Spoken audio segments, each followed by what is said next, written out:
Okay, several of you have asked for me to talk a little bit about exegesis and just what it is and the whole process. And what I'm going to do is put together a series of slide mini lectures talking about exegesis, and I'll walk you through the different steps. Now, all these lectures are going to be based on a book that I find really helpful, and you're welcome to buy if you want. It's called Elements of Biblical Exegesis by Michael Gorman.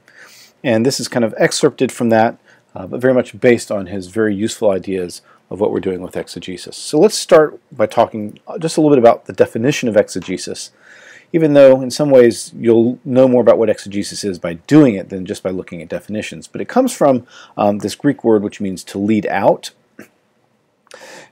As opposed to the idea of reading into the Scripture or putting our own ideas into Scripture, but actually to let the Scripture speak for itself. So it's a careful analysis of a biblical text. It's not just reading it in church or reading it for religious reasons, but it's this kind of really careful reading.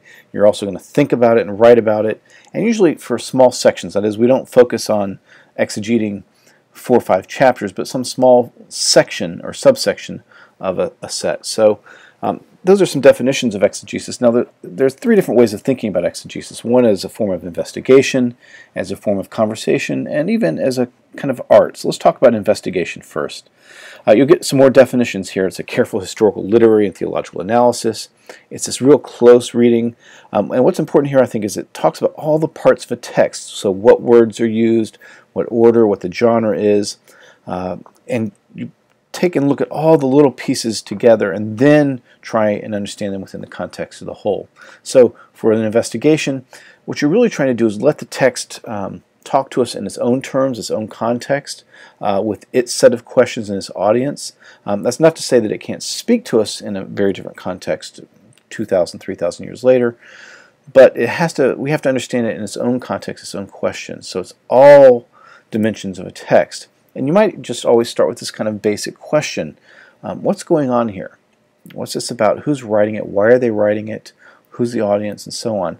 And if you notice, what that really means is there's a whole bunch of questions that we're going to be asking as we look at these texts. So exegesis, in this sense, is a real deep investigation of a particular text. But it's also a conversation. That is, when we're doing exegesis, we're letting the readers and the writers from the past who are maybe dead for 3,000 years, we're in dialogue with them about trying to understand their concerns.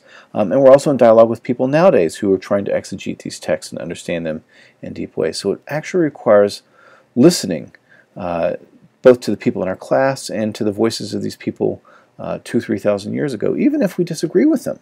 And there will be cases perhaps where you will disagree with them.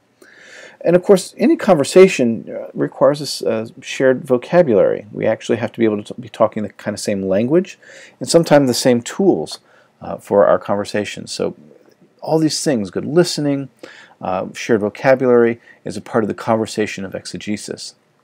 And then thirdly, exegesis is really not just a method or a formula, but there's also kind of an art to it. That is, there's certain useful principles and tools, and we'll be talking about those, but yet you also have to have an intuition, imagination, sensitivity. I think actually a better idea is empathy, really being able to try and enter into the understanding and thought world of people from other areas.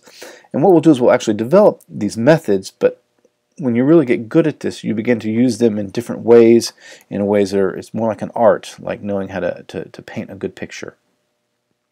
So in exegesis, there's the steps that we'll follow, and I'm actually going to do a different video for each one of these steps, are to survey. The first thing you're going to do is prepare for the reading. Get a survey of the reading. Get a sense of what it is you're reading it real quickly, just to figure out kind of what the elements are. Then the context, both the text within the body of work. If you're reading, let's say, one little chapter, what are the chapters that come before and after? What are the forms? What kind of discourse are you looking at here? And then detailed analysis.